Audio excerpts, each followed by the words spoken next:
Sorry, I just like shoved McDonald's down my throat. That's okay. That's okay. Absolutely. I just got back from driving through hell, so Well, at least you didn't get Final Destination. I didn't. Okay, It's here we go. time for Watch Skip Plus. Hey, you want to watch some TV or something? Skip it. Well, I'm getting ready to watch a video. Really? What? Nothing but foul language and toilet humor. I'm disgusted and repulsed and I can't look away. I need these things! I need these things! Tell me, do you want to go? We're stopping on the color line. Oh, no way, Jose. This just in, go to hell! This conversation can serve no purpose anymore. Stop it! Stop it! Stop it! Stop it! Stop it! Stop it! Stop it! Hello, friends and listeners. You've got another episode of Watch Skip Plus. We're a movie review podcast. I think I got that out. Movie review podcast with a lifestyle twist. That twist is that after we review a new streaming or theatrical film, we have a bonus review, a lifestyle review. It can be on anything. Pop culture ensues. This is your first time here on YouTube, or if you're listening or watching us on Spotify or home, please be sure to subscribe, like, give us those thumbs ups. And leave a comment, leave a review. Hopefully it's 5 stars. My name is Jose, also known as Cupcake, and I'm joined by my co-host, Mike the Wildebeest, who just drove from hell and is joining us. How are you, Utah Jazz supporter? Basketball's been awful this year. But, things are going well. We watched a really wonderful film. So it was a lot of fun. I actually went and saw this one twice. So you saw this one? Yes, I did. The movie we're reviewing? Oh my God, you saw it twice. Okay, so what are we reviewing for the viewers and listeners? Watch out, he's coming. Death's on our way. It's Final Destination Bloodlines. The Sia song, Reaper. Anyway, Final Destination Bloodlines.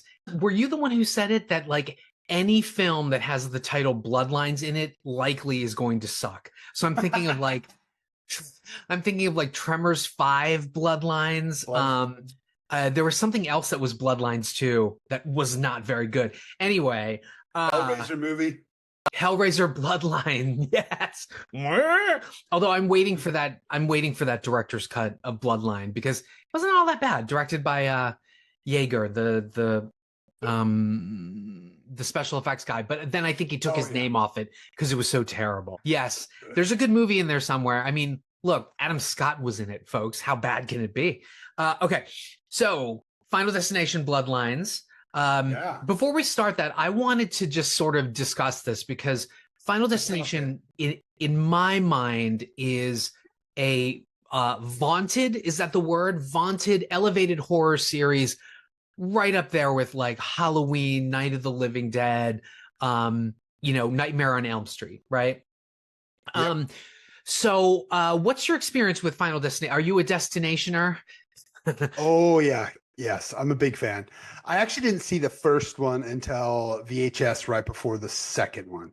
So okay. I saw the trailers for the second one. I was like, yeah, this looks awesome. And then the first one came out when I was on a Mormon mission. Yes, I was one of those boys. So I was on a mission with like the white shirt and stuff. You were knocking on doors. Oh my gosh! I just like in Heretic, which is why I love the movie Heretic. But so I was one of those when it came out. I didn't see it till VHS afterwards. I would have saw it in theaters for sure. Devon Sawa, it has just a great cast. Sean William Scott. That first film was really pivotal to me, and the second film just has given like me and everyone else out there nightmares. But the biggest one for me that really hit me was the third film, because one of my reoccurring nightmares was falling off of this mouse roller coaster when I was a kid. Oh, we had my this God. mouse roller coaster that it did actually fall off. And I was always like had nightmares that I'd fallen off the thing. So when I saw the third film, which also stars Mary Elizabeth Winstead, who lived in Utah for a time period. I love her. That movie hit me in every way, shape, and form. Everything from that intro scene to the scene in Home Depot. I always was so scared of nail guns. That's just it hit every fucking fear for me. I can't. The third film really did. And then going tanning, oh my God. And what I loved about the third film is they realized this is no more scary. This is a gore, this is a gore franchise. And they do it with a little bit of wink, wink, wink, starting in that third and moving on. So I was kind of a bit concerned when we got to the sixth, Bloodlines. I was worried it was going to be like the sequel and worried so much about plot, which I do love how much about plot it is. But I also just like 3 through 5, that's just like cool kills. So because the first doesn't have a lot of great kills, right? It just is like, the first one has that. It has that moment where I had seen it in the theaters, and there was a moment, don't spoil it because there are people who haven't seen the first one. There is a moment where a character dies that just, I mean, people went out of their minds in the movie theaters. They were scared. They were freaked out. They were like talking and whispering. In fact, the filmmakers had to extend the scene directly after that because people were still just so jazzed about what happened and freaked out about it. And I believe the commercials for Final Destination 1, that was one of the first times they had like the night vision camera of audiences, and you could see them reacting to like what was happening on screen. And they put that in the commercials. It was pretty good. I will say this, I am a Destinationer. I love them, but you are correct. I think after 3, it did almost become a slasher film. In the way that death is a slasher, and there's all this sort of like Rube Goldberg-esque chain of events that cause like the death, but then they really ratchet up the tension, like, oh, where are they going to go now? What's going to happen? What's the thing that's going to kill them? And so it has a way of delivering the gore, but each of the films has a nice like point of difference. Did you want to talk about some of the hallmarks of the Final Destination films before we get into like the new one? Well, we could talk about how it changed. Like the first film, they felt like they had to show death as like almost a black mystical figure. You could kind of see which it. I'm so glad they got rid of that, starting with the sequel. I think it almost was like they did the liquid effects is what it almost looked like. How they did. Or you know what it looked like? It looked like a bad test shot of like the Predator. Yeah, exactly. I did not like that. But once they really figured that out, boom, and then it became a Rube Goldberg thing. Yeah. Go ahead. So the hallmarks of the Final Destination films are that somebody has a premonition of some horrible accident, right? And what's interesting is that if you watch the films in succession, the premonition and the accident that sort of kills everybody, they get longer and longer and longer. And then said person wakes up. Some people follow that person's warning and freaking out, oh, everybody's going to die. And then what happens is they quote unquote cheat death's design. And so because they were supposed to die, death sort of comes for them. We talked about like the Rube Goldberg stuff, but another hallmark is that they mix in music. There's usually like a song or something that will be played sort of like to creep the audience out and be like, uh-oh, death's coming. It's that song again. And then as the movies went along, it was sort of interesting. They were toying with ways to beat death. We'll talk about that later. And even just a survivor maybe being the mechanism by which another character dies. Some of that stuff is super, super interesting. 4 and 5 were in 3D as well. And one of those sequels is a prequel, believe it or not, but we won't give away which one if you haven't seen it, but they do a nice way of tying it in. So can I tell you what these movies are good for really quick? They're really good at inducing labor. So you want to hear the story on this one really briefly? I do it. So we were pregnant with my son, Jonah, my wife, Katie now, and he was due like any minute. And the film, I think, came out August 11th or 12th. He was due August 13th, I think. So, and she was so ready. So we heard like if you go to scary movies or something that's kind of makes you uneasy, it'll help induce labor and all that. Wait. What? I've never heard that wives' tale. Yeah. That a scary movie will induce labor. Yeah, that it can help induce labor. Yeah. So we went to the movie on, I think it was the second weekend it came out. And then Katie doesn't Which do one again? the fifth film. The fifth one. Okay. Final Destination 5. So we saw that and she hadn't seen all of them, but she was like, okay, let's try this. Let's go to this horror movie. Sure enough, 2 days later, out comes my little Bobo. He was born in the end of August. So yeah, it was kind of fun. That movie holds, a pretty close place to me. So it's one that we talk about a lot. So this series is, it's a lot to me. Nice. Before we dive in below the line, which I'm going to start with you, we should say that the creator is a gentleman named Jeffrey Reddick. He is Black. He's also openly gay. So pretty freaking awesome. He also was a fan of Nightmare on Elm Street and actually wrote Bob Shaye. And Bob Shaye kept in touch with him. And lo and behold, he ends up working for New Line Cinema and pitching this idea. This idea originally was for an X-Files episode. That's how Glenn Morgan and James Wong got involved in this. And then they decided, God, this is such a potent idea. Let's make it into an actual movie. And the seed of the idea, much like Chris Columbus created Gremlins because he lived in some shitty apartment and he could hear like the rats in the ceiling and stuff like that. And he was sort of like, what if those were creatures trying to kill me? But Jeffrey Reddick had heard a story about a woman who was at an airport waiting to go on vacation. And her mom was like, don't get on the plane. And she followed her mom's advice. And the plane she was supposed to be on crashed. So that's the seed of the idea. So, Jeffrey Reddick, thank you so much. Started all of this. We love you. Yeah. Okay. Final Destination Bloodlines, below the line. Let's start. I'll go right to the below the line. Okay. So first off, let's talk about the directors. We have two of those. The first one, let's talk about Zach Lipovsky. So he started his career actually working on a television show, competing Steven Spielberg show. I think it was called On the Lot, I believe. Yeah. It's like Project Greenlight. Yeah, exactly. It's like Project Greenlight. They got to make some short films, I believe. And he placed like fifth or sixth in that. Went on to start a low budget movies is what he's mainly worked on. He directed a couple low budget horror movies. One of them is called a Tasmanian Doll, I think. The other one is The Leprechaun Origins, I believe is the name of that one. He also did a video game adaptation called Dead Rising Watchtower. Again, most of his career, he's worked in tandem with co-director and writer Adam B. Stein. So Adam B. Stein's the other director on this. He started his career as a writer of shorts, then began directing TV with Jimmy Kimmel Live, I believe is what it was. And then he started working for the Disney Channel, and that's where they started working together. I think they did a show that my son watched called Mech X4. That was kind of cool. It's like about big mechs, kind of around the same time that Pacific Rim came out. So it's kind of like Pacific Rim for kids. For kids, exactly. And then the Fraggle Rock redo, I think it's called Back to the Rock. And then there was a Mexican wrestling show called Ultraviolet or Black Scorpion or Scorpio. That's it. Yes. Black Scorpion. And then they've worked on 3 feature films together: Freaks, Kim Possible, and Bloodlines. So this is definitely their biggest film.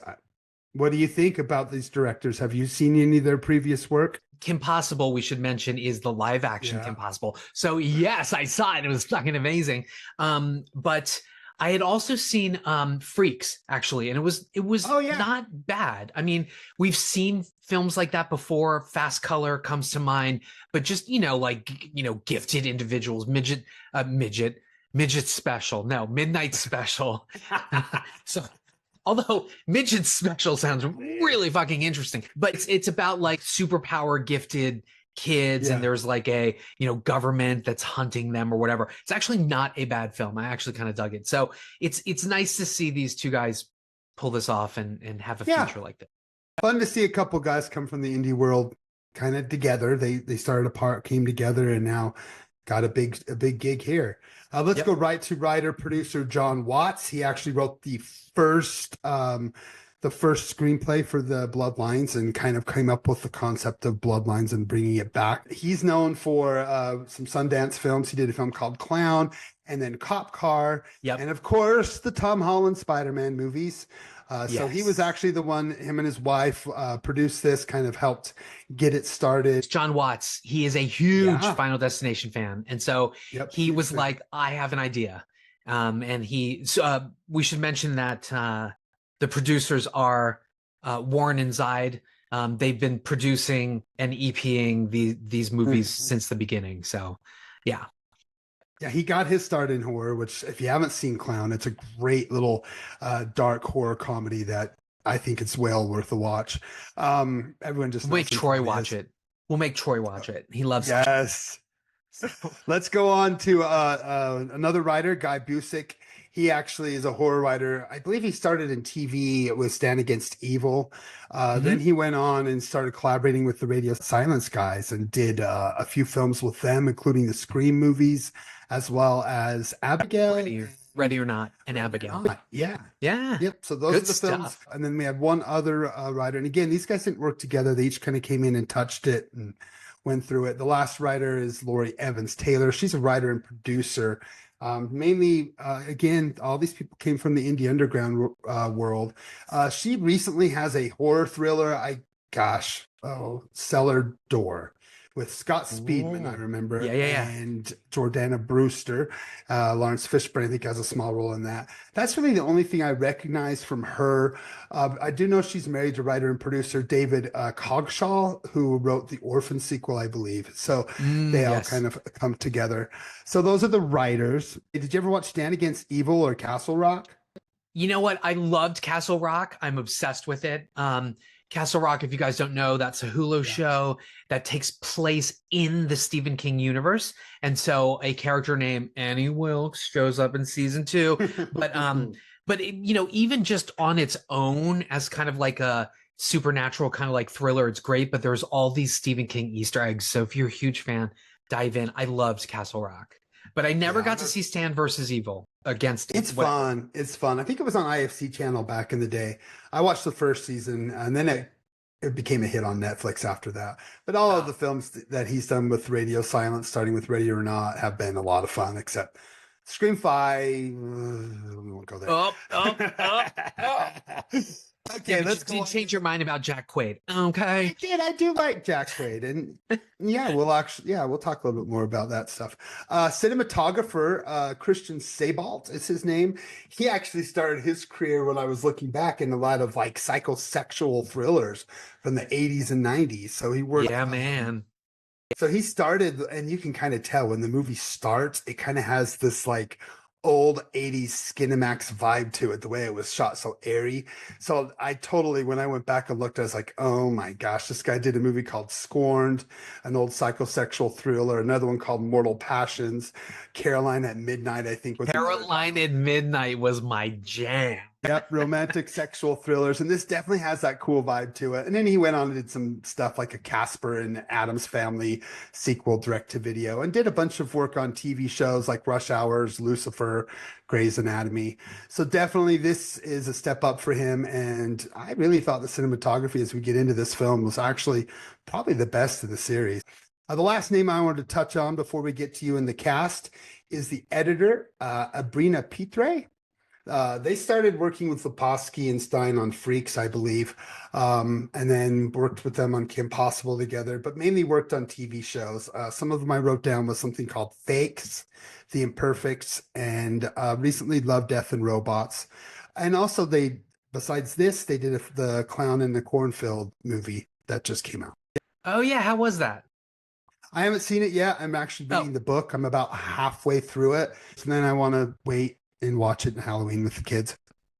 I'm hoping it's just as good as Dark Harvest, which we've mentioned on this show before. But yeah, that Clown in the Cornfield sounds pretty fucking awesome. All right, so I'm just gonna blow through the cast. So get to our cast.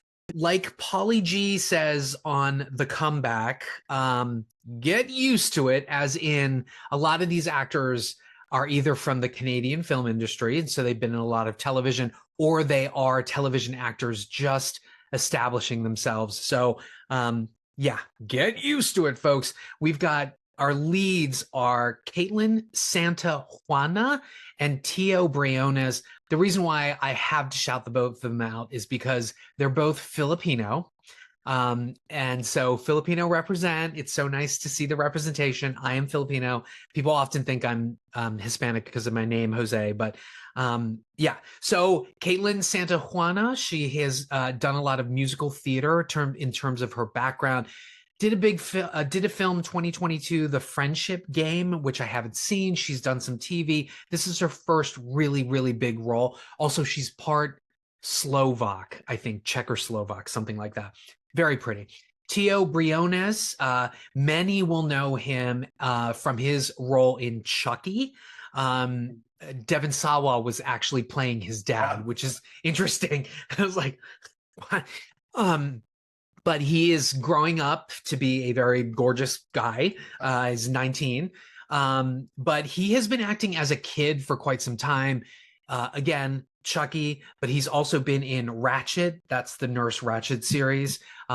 Wind River. And then he also cropped up in this ridiculous Chuck Norris movie with Mark Singer. Mark Singer, the Beastmaster, okay? It's called Agent Recon.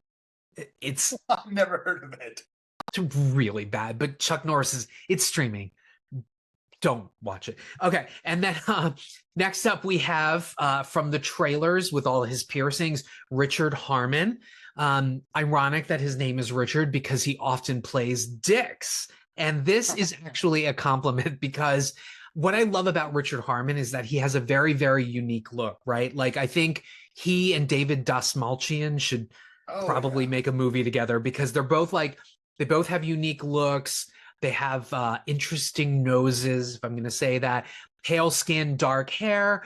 But many will know Richard Harmon if you're a huge like CW fan. The 100, which I loved. The 100 was like Hunger Games meets Game of Thrones. It is fantastic. So I think it's still streaming on Netflix, The 100, amazing. He was also on Continuum, that show Fakes, actually, that you just mentioned. He was on that as well, which is probably how he got onto this show. And he's been on Bates Motel as well. Came to fame with The Killing, the first season.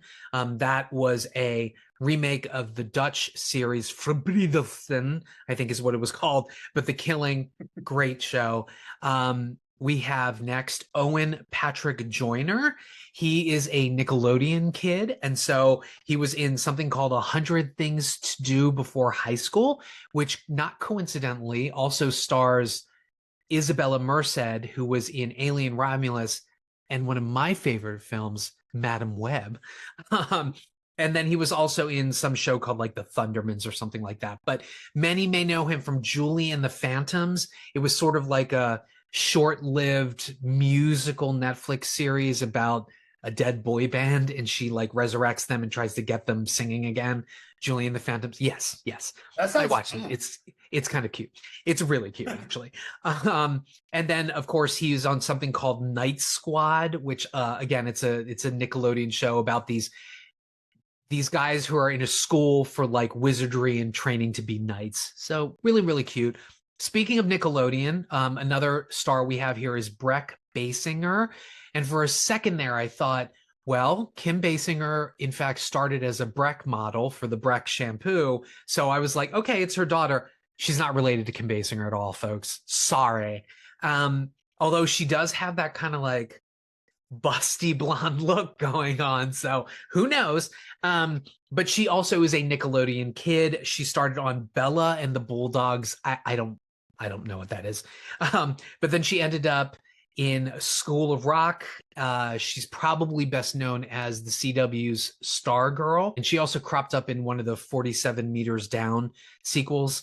I can't remember. So not a stranger to genre. And then Max Lloyd Jones, he is in the beginning portion of this film with Breck Basinger. He is actually from the UK, and he played, I didn't realize this, he played Blue Eyes in War for the Planet of the Apes. So he was a mocap actor. But he has recently been featured on the shows When Calls the Heart, which I hear is very popular, despite the fact that didn't Lori Loughlin go to jail for like some sort of like scam with a college or whatever? But I don't know. I think she's back on the show. If that's not the show she's on, I think it's the show she's on. Caption correction here. And then also he's on The Irrational, which I don't know, that showed up on NBC. It kind of looked like Monk, but like with Jesse L. Martin from like the Law and Order show. And then last but not least, the amazing Tony Todd. This film is actually dedicated to his memory. He passed away. Everybody should know Tony Todd because not only was he in The X-Files season 2, but he is our Candyman, as well as he was in an amazing remake of Night of the Living Dead directed by Tom Savini. And he's just noted genre guy, character actor. We love him. He's amazing. Tony Todd, you're the best. And we'll talk about this later, but he has a really touching scene that I actually kind of teared up in this film just a little bit. So, okay. And that's the cast. Here we go. That's it.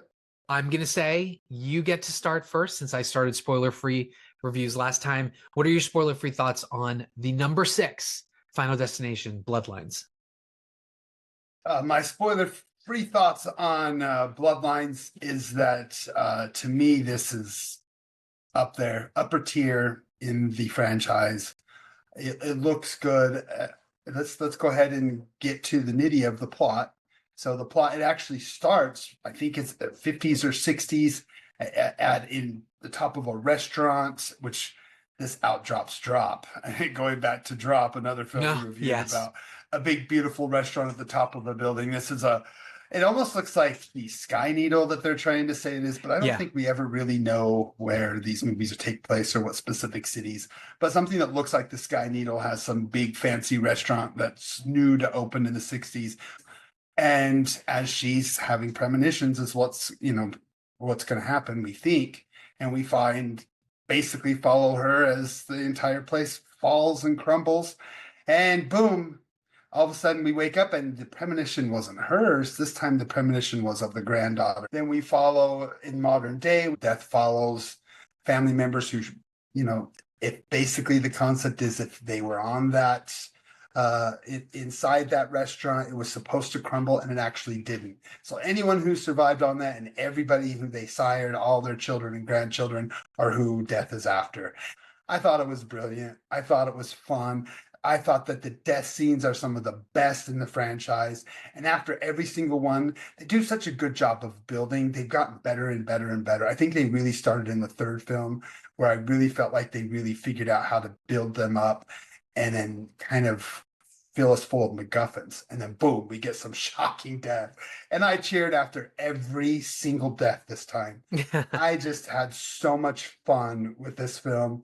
And if you love the Final Destination films, there's no reason why you're not going to love this. And even if you don't and you haven't seen them before, you can see this. And it's not going to ruin the experience of going back and seeing the other. So I don't think anyone needs to go and see 1 through 5 to understand, honestly. I mean, maybe it'll help to see the first, but I think the first is not, maybe mid-tier as far as the rest of the sequels. I really like when death becomes this faceless creature and you're just kind of going through these Rube Goldberg designs, figuring out what's actually going to cause the fatal blow. So that's what this movie is and does. And we follow this family as death goes after them one by one.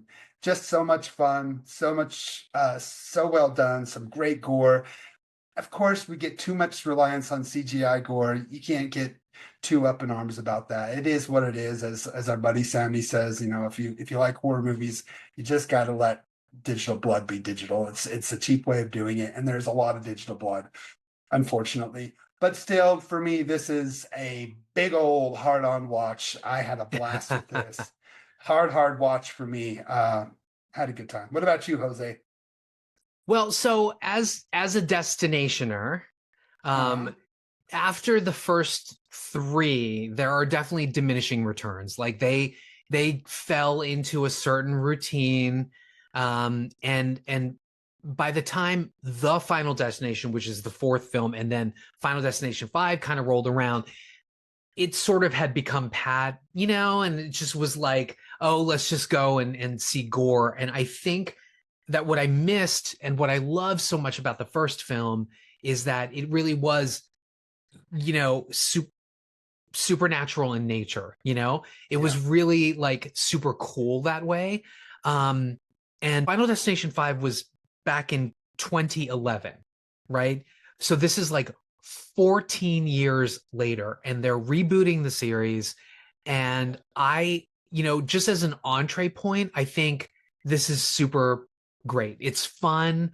As a reboot and a sequel, it is absolutely fantastic, just in terms of restarting the franchise, introducing it to a new audience. When I had seen the trailers, I did not know how they were going to actually link this to them. I had no idea what this was going to go through. And then when they explained it, I was like, wow, that's a really great idea to just sort of like open up this universe, which I liked. I think as a Final Destination fan, and as somebody who saw sort of like it get the Friday the 13th treatment, there's really nothing new to this, and it is quite predictable. There is another hallmark I didn't mention, which we'll mention in the spoiler section, for every single film.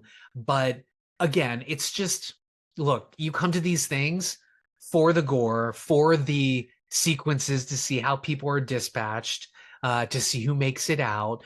But I did love the sort of freshness that they took with this. Like I as a destinationer, I haven't had that feeling since the first one and the third one, because like I will admit this, I'd watched all 5 of them before I went to see this, and it's possible I had some fatigue because again, it's just, you know, 4 and 5 were just kind of lackluster. I mean, even the producer has come out and said number 4 was really terrible. 4 is bad. You know, and he was like, we didn't think we were going to get another one. I'm talking about Craig Perry, who's the producer. But Craig Perry was like, we didn't think we'd get another one. And when we did, we wanted to kind of set it right. And so there was some nice course correction in part 5. But I loved this. And I also think that if you go back and watch the other films as well, they wrote themselves into a corner. And when they reopen something, it just begs a lot of questions. If you look back at what happened in the other films, it's kind of like, wait, now, right? I'll explain that in the spoiler section. But this is good. Tony Todd is great. The actors are really, really appealing. You can tell who's a new talent and is good, and you can tell who's just kind of, maybe they need to stick to television. But again, I love the leads' performances. My Filipinos really brought it home. They were both great. They're so good. I mean, you know, TWO Briones is great. The one lead girl, I just totally blanked on her name now. But she's absolutely Katlyn Santa Juana. She's great. They're all great. I don't know. I kind of want to see a trilogy get born, but I had some questions when they finally like mapped out everything, pun intended. I had some questions, but on the whole, it's a blast. You get it with the right audience. My theater was packed and people were just reacting and loving it. So not a Minecraft, not a fight or flight, but it is a fun time at the movies. So definitely watch it. Definitely watch. Yeah. Awesome. So let's get right to it. Let's get right to the spoilers. So if you spoil the shiz out of this. Yep. If you haven't seen Final Destination Bloodlines, we are going to spoil it faster than you can say piano dropped on somebody. Okay. So the thing that I said we weren't going to spoil it, but now we're in the spoiler section. So I'm just going to say let's spoil it all. Yeah, let's do it. So Final Destination 5 ended up being a prequel. So after seeing 1, 2, 3, and then 4, what happens at the end of 5 is that the main characters in 5 end up on the plane for which Alex in the first film gets removed, and then that plane explodes, thus thereby introducing the other hallmark of every Final Destination film, which is no one survives. Like, it's, in fact, no one survives, but you can argue that at the end of 3, we're not quite sure whether or not Mary Elizabeth Winstead is actually dead. Because first we have a survivor. We actually have 2 survivors, technically. They say Devon's character never dies. Well, but in 2... Yes, in 2 they kill him. So in 2, they killed him off camera.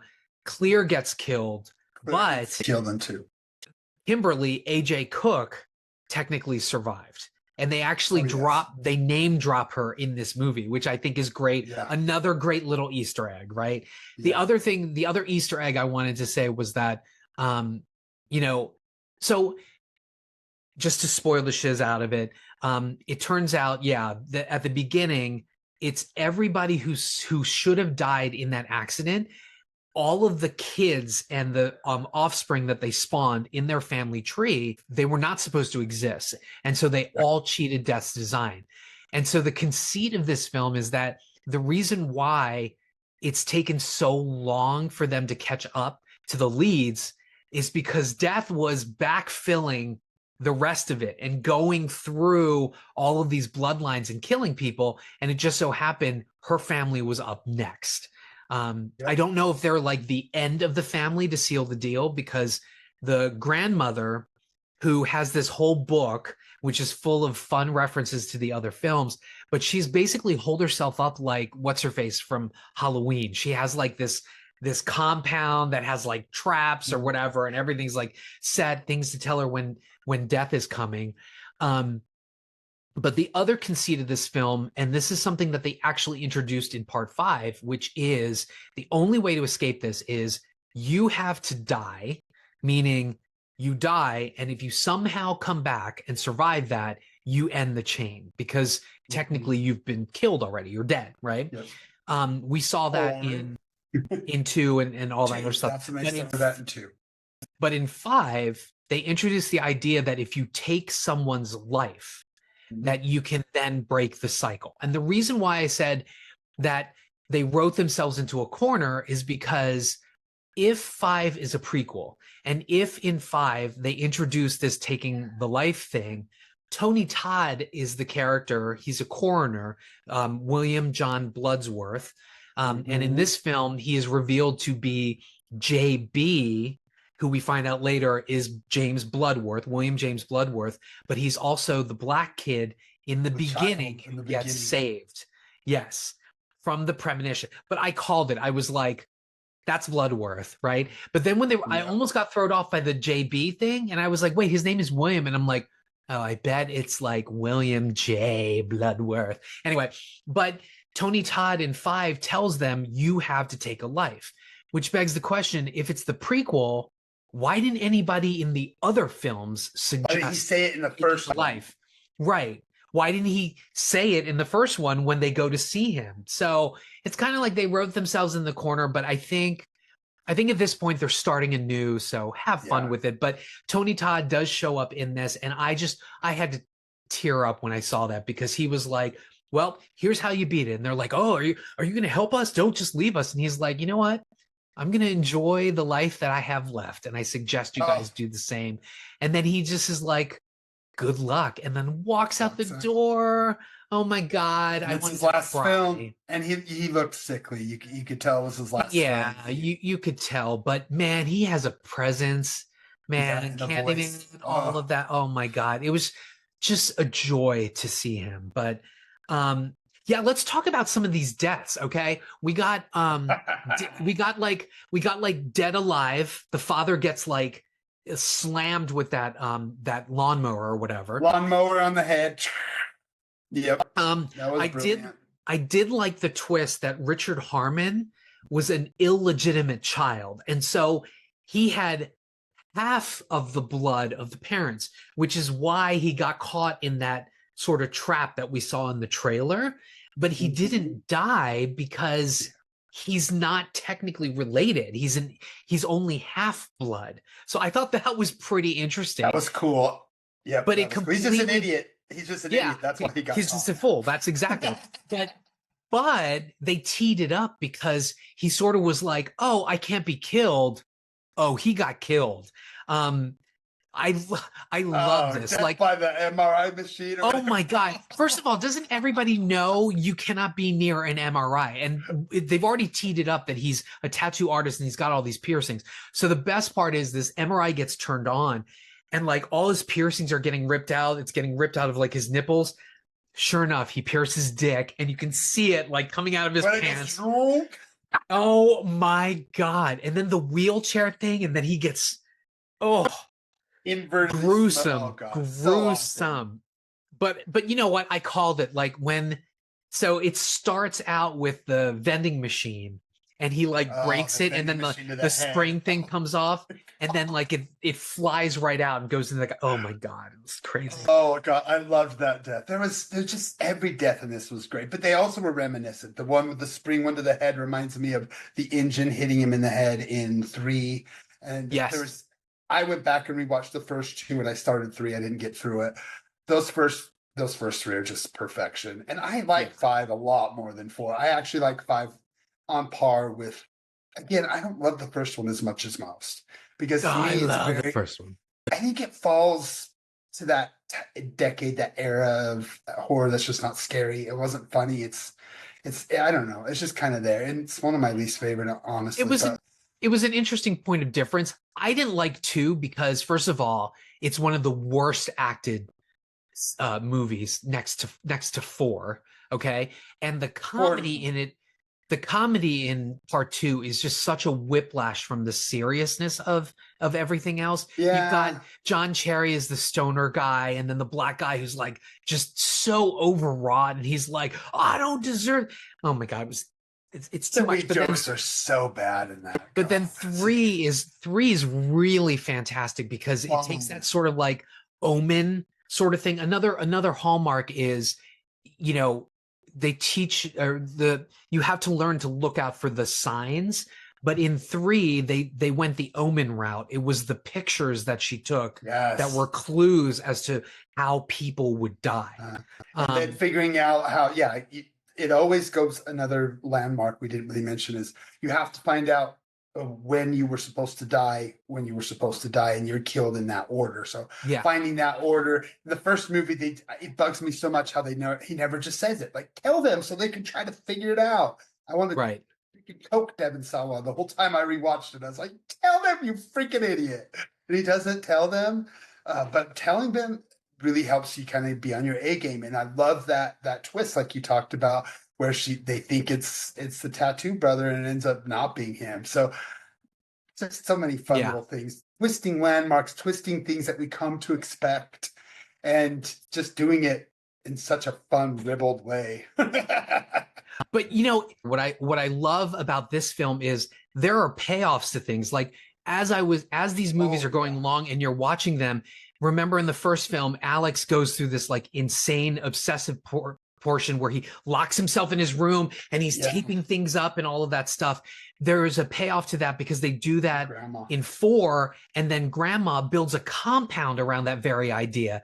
And I love the part where like she moves something and then like a magnifying glass moves, and then the sunlight is making the plant the planter about to burn, snap. and she's like, and she goes, oh, I see you, fucker. And then she like moves the thing or whatever, and she's crazy, but she knows how death works. And then as I was watching those movies, I remember being like, well, then you just have to look out for the signs. The lead character here is like, wait. There's that lawn equipment and the boys with the soccer, you might get hit in the face or whatever. And then sure enough, it actually happens, right? The thing falls over, the blower guy blows the kids. They kick the thing, it hits the girl in the head, she goes in the trash can, which goes into the garbage. Oh my God, I loved that trash can death. That was so great. And that face. Oh my God.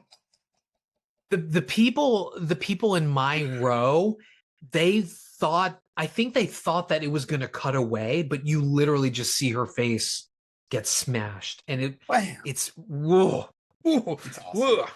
Yeah, this stuff is gruesome, folks. And then that's the other thing is nobody ever survives, and so even when they quote unquote beat it, or think that they beat death, at the end of the film, there's like that huge pile up that just like destroys them with the train and stuff. I was like, of course. Of And course. that throwback to part 2. Yes. With the big logs.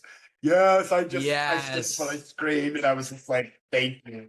There was like so much payoff. So, and it, like I said, you can see this and not have seen the others, but man, if you've seen the others and you catch all the little tiny little bits of Easter eggs, it makes it so much more. And when you see it a second time, you're looking for those, and that it was so much fun seeing it a second time. So yeah, I heard that there's a ton of Easter eggs that are in, I was just just looking in the there. whole So time. I'm dying. And actually, you know what? I'm really excited for people who do go to see this and they haven't seen the other films. I'm excited for them to dig in and experience the highs and lows of the Final Destination series. So I don't know. I want another one. You certainly can, because now there's a book.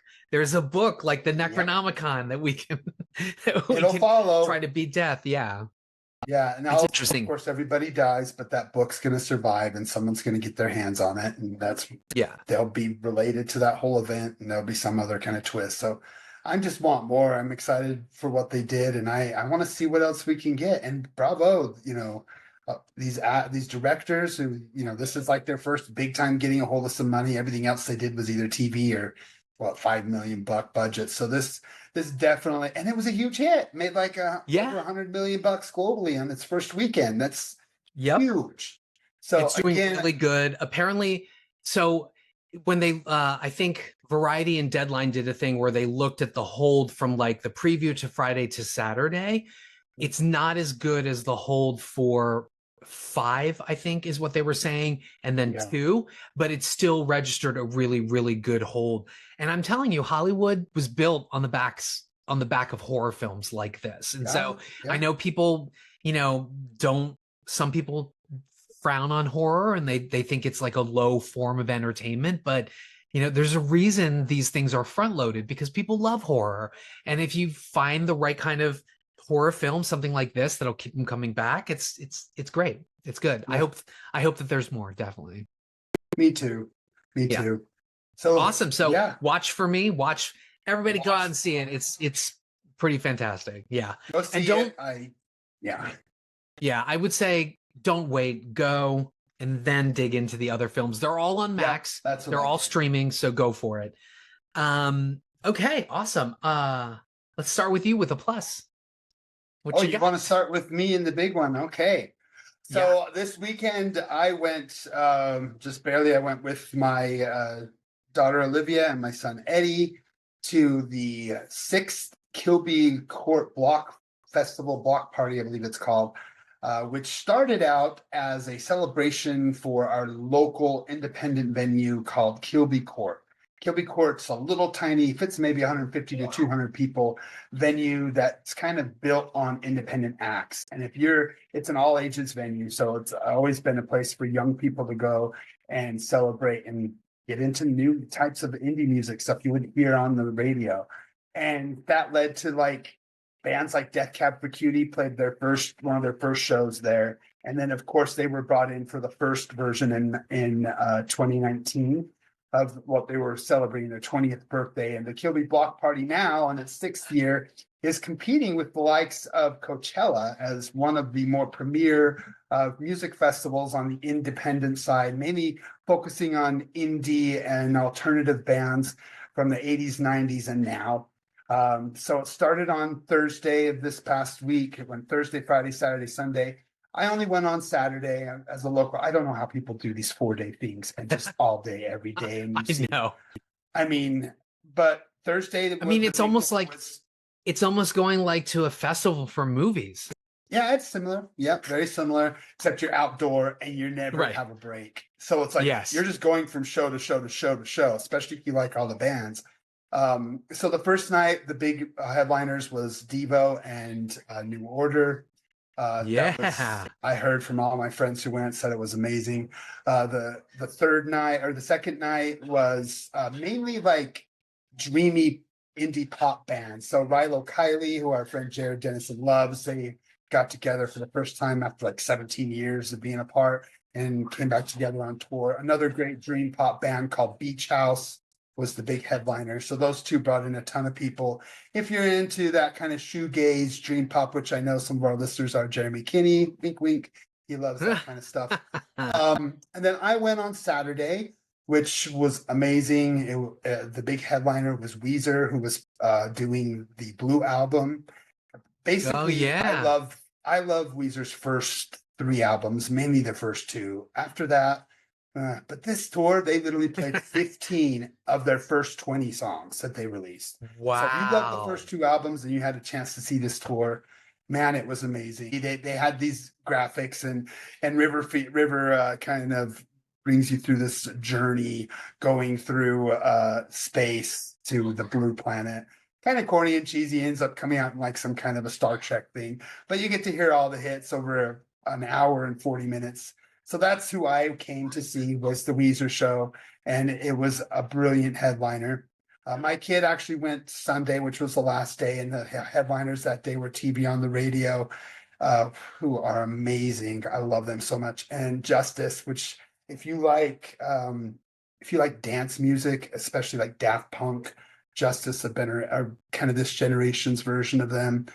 They've been around pretty hardcore the last 10 to 15 years. And I really like them. And it looks like Suki Waterhouse was there too. Suki Waterhouse was there as well. So going back to what I saw, we went on Saturday and we caught 7 or 8 bands. Just so much fun. It was at our local state fair park. And I just allowed my kids to kind of say, okay, what do you want to see? Do you know any of these bands? And they knew some of them. I knew some of them. And so the first group we saw was somebody named George Clanton. He's a producer, singer, songwriter who works with another producer, singer, songwriter named TV Girl. They're both kind of popular, and they do kind of a mix of trip hop, 90s, 2000s electronica with like a weird kind of emo singing over the top of it. I like that. That set was fun. It was silly and over the top, and had a great time with it. Great little way to start a show. We had a good time there. Then we went to Psychedelic Panda Bear, who half of Animal Collective, an independent psychedelic group that I was way big into in my college days in the 2000s. So Panda Bear was great. Kind of does his newer stuff is more almost like Beach Boys, almost kind of has a very 60s with a little bit of psychedelic to it. Brilliant stuff. I loved them. They were so great.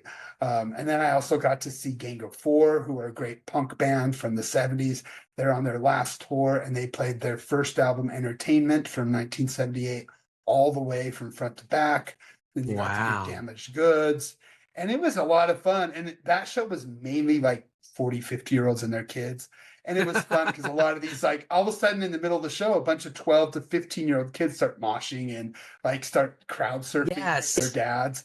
And that was fun, seeing kids and their dads crowd surfing to punks that are 65 years old, still like, doing what punks do and fighting the system. The first thing they do is they have a big flag banner that's like got Black Lives Matter and the LGBTQ and America turned upside down, just like fuck the power. And in the Utah conservative state, there were some old people that walked away, and I was like, good, bye, see ya. This ain't for you. Punk rock's about being progressive.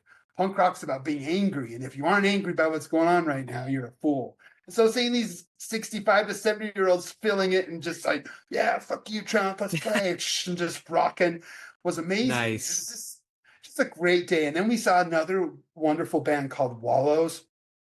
My kids love them. Actually, a singer, one of the singers is an actor, and he was in, gosh, I can't think of his name, but he's in Scream 5 also, and he's also in, 13 Reasons Why. He's like the main lead kid in the first season. Stop. Super handsome little. Dylan Minnette?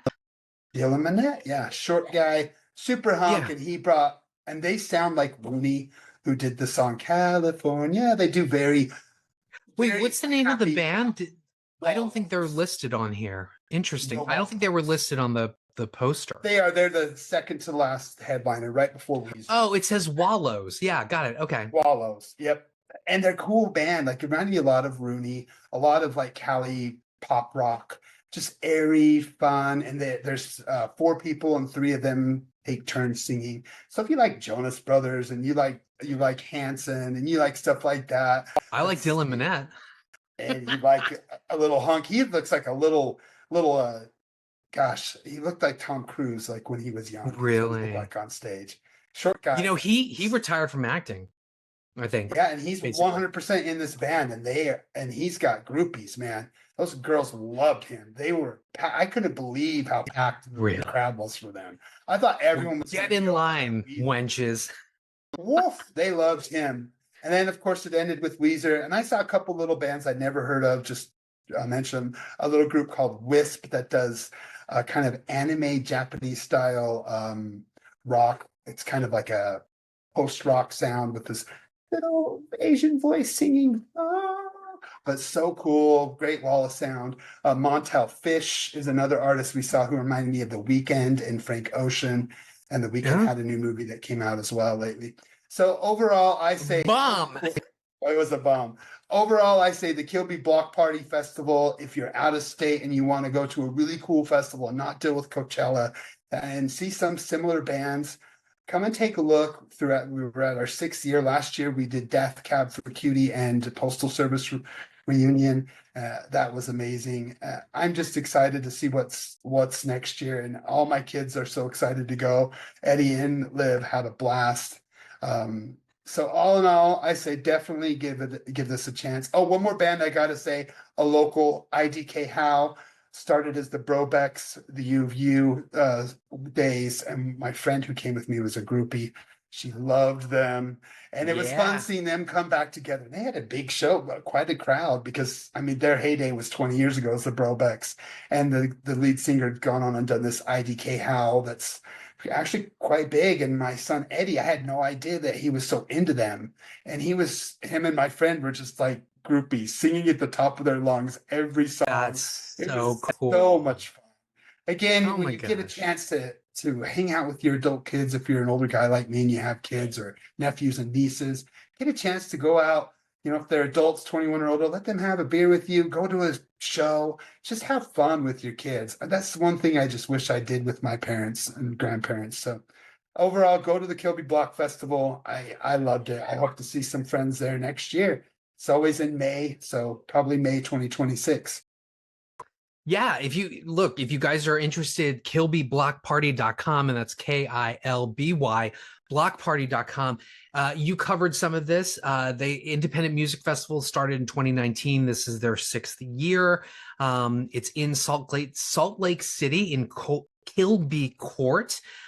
Just so you know, it says here, KBP donates to important nonprofits in their community. They've supported Equality Utah, Spy Hop, and Heal Utah. They have posters of all of the past lineups. And so I'm looking at things like Death Cab for Cutie, Steve Lacy, Animal Collective, Ron Gallo, The Strokes, the Yeah Yeah Yeahs, Vampire Weekend, Postal Service, LCD Sound System. Those are the headliners. And just, it sounds like a great time. You can get tickets there as well as look at the schedule as well. So yeah, lots of fun. Their sponsors list is incredible. Skull Candy, Beatbox, Coors Light, Nutri-Grain, Sunbum. I love their products.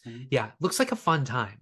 Amazing. And cheap compared to some of these other festivals. I've had friends that told me Coachella costs thousands of dollars. You can get them 4-day pass for under $400. It was like $350, and then day passes were like $100. So yeah, it was really well priced. So come and join us in Utah, and it's cheaper. And I'll buy a beer with you. Let's have fun. Yeah, man. I am astounded at the number of bands that played day by day. In the current lineup, like it's just how do you see all of that? I don't know. You just have to bounce. You have to like from one point of the fairgrounds to the other. You're just bouncing from place to place. It looks like a huge venue. Amazing. That's so cool. And now I'm going to be a Wallows groupie. They're good, man. They're fun too. That really fun, cheery pop rock stuff. Nice. Okay. My plus is I've talked about the skincare line before. It's called Naturium, Naturium, Naturium. It was founded by a beauty influencer, but I think she sold it in 2023 for a cash buyout of $355 million.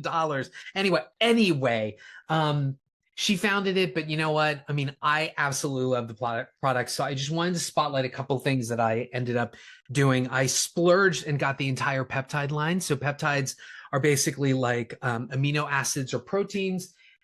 Allegedly, they communicate with your skin and they tell it to do fun things like firm up and make collagen so that, you know, it plumps up your lines and wrinkles. So I splurged on the multi-peptide line. So you can actually see 3 of them, or they're blurred actually, but I'm holding them here. I can see them.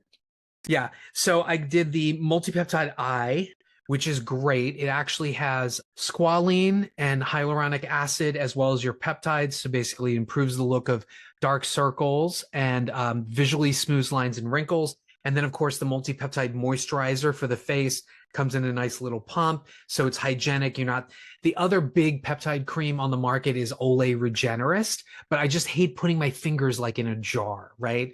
But I love the multi-peptide moisturizer. It's got vitamin C, panthenol. So vitamin C brightens the skin. Panthenol helps like soften it. You've got your multi-peptide blend. Totally great. And then I bought the multi-peptide serum. So the great thing about this is it's multi-peptides, but it also has topical collagen and then something called ferulic acid, which is a super, super strong antioxidant. So if you want to protect your skin, you get a serum like this that has ferulic acid in your peptides. You put it on your skin after you wash your face and dry it, put the serum on, wait a couple minutes, and then put your sunscreen on. The antioxidant will boost the power of the sunscreen. So less free radicals, less aging, less sun damage. And don't forget to reapply with your sunscreen. I just said that I don't like putting my fingers into a jar, but here I have a jar of Naturium's The Glow Getter Multi-Oil Body Butter, and I love this. My skin just absolutely soaks this up. Linoleic rich botanical oils, shea butter, glycerin, squalene. It's amazing and it smells wonderful. I absolutely love this. And then the last thing I'm going to talk about is the Phyto Glow Lip Balm. It doesn't have sunscreen in it, and I really need to protect my lips because I end up getting like these spots or whatever. But I fucking love this.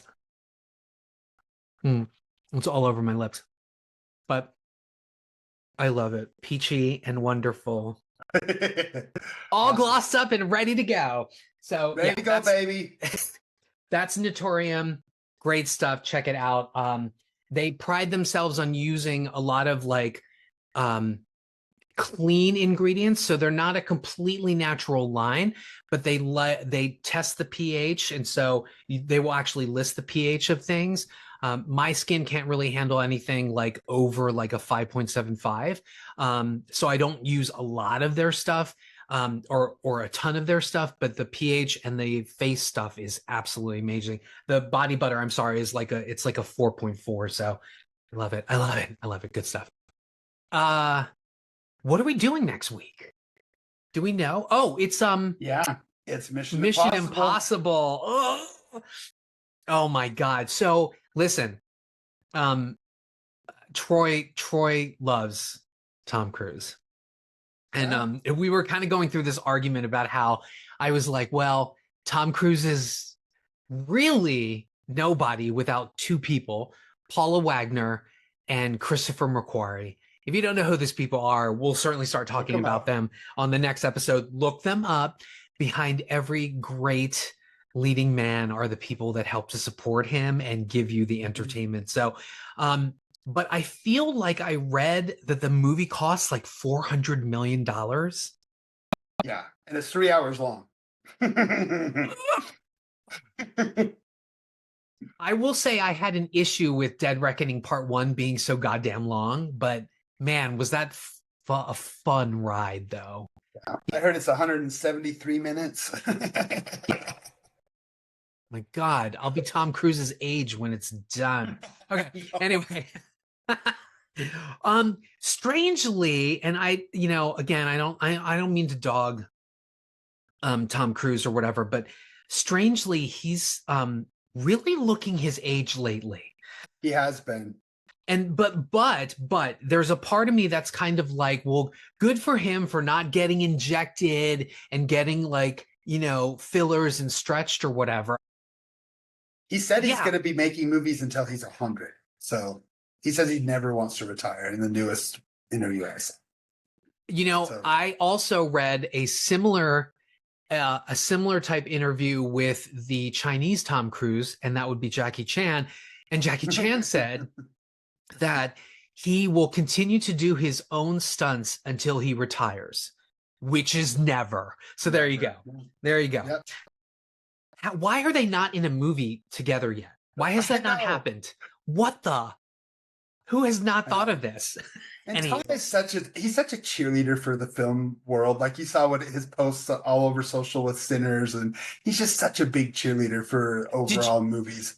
Speaking of which, did you hear what he did? This is such an aside, folks. This is why it's going to be like a 2-hour interview or a 2-hour episode. But so I heard that he made a 6-hour film for the young stars of Top Gun Maverick. And in this 6-hour film, Tom Cruise broke down what goes into the making of a film, the importance of cinematography, what a certain shot looks like, what it conveys emotion-wise. And then the rest of it was like him like leading them through like pilot school and like how to conduct themselves as a military person. A 6-hour fucking film or whatever. Yeah, but Tom Cruise, as much as people look at the couch jumping and the Scientology, he really does understand the language of film and how to make a film and how to act and how to promote yourself and how to do these things. And he really is. There's not going to be another Tom Cruise, really, quite honestly. But man, I went back and watched the first Mission Impossible, and I was like, oh my God, he's such a baby in this movie. Yeah, he looks so young. Woo. Anywho, that haircut inspired my hair for like 2 decades. Like Guile from Street Fighter. Like just, I mean, it is a high, flat, and then high in the front. I did that for like 2 decades, man, until the hair started falling off. God, the anamorphic lens couldn't accommodate the high hair in Mission 1. Okay, so if you love us, folks, if you love us, please definitely leave a comment or a review. Definitely thumbs up this if you're on YouTube too. We like the likes, subscribe us. But if you love us, you'll certainly love our Podfathers, A Gentleman's Guide to Midnight Cinema. They are our primary inspiration pretty much, and Not a Bomb. We talk about them a lot. I think Gentleman's Guide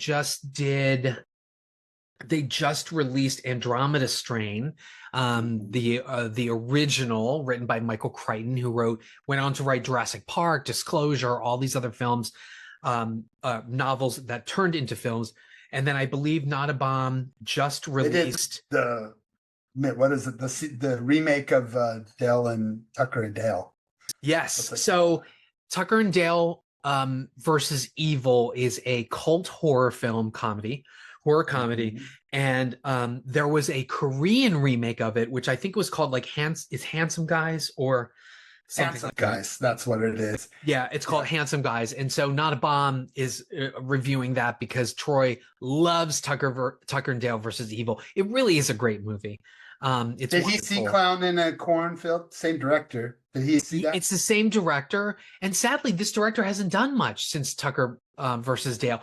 I know that there was something in the news that he tried to get a series going, but David Zaslav, who made all those IP cuts over at HBO Max and killed a lot of like original IP, some say DEI original IP over there, he put the kibosh on any series for Tucker and Dale. So anyway, well, his Omen spoof was not great. I can't remember what it was called. Little Evil, actually. Little Evil. Adam Not Scott. Great. Yeah, I didn't like it. It was cute.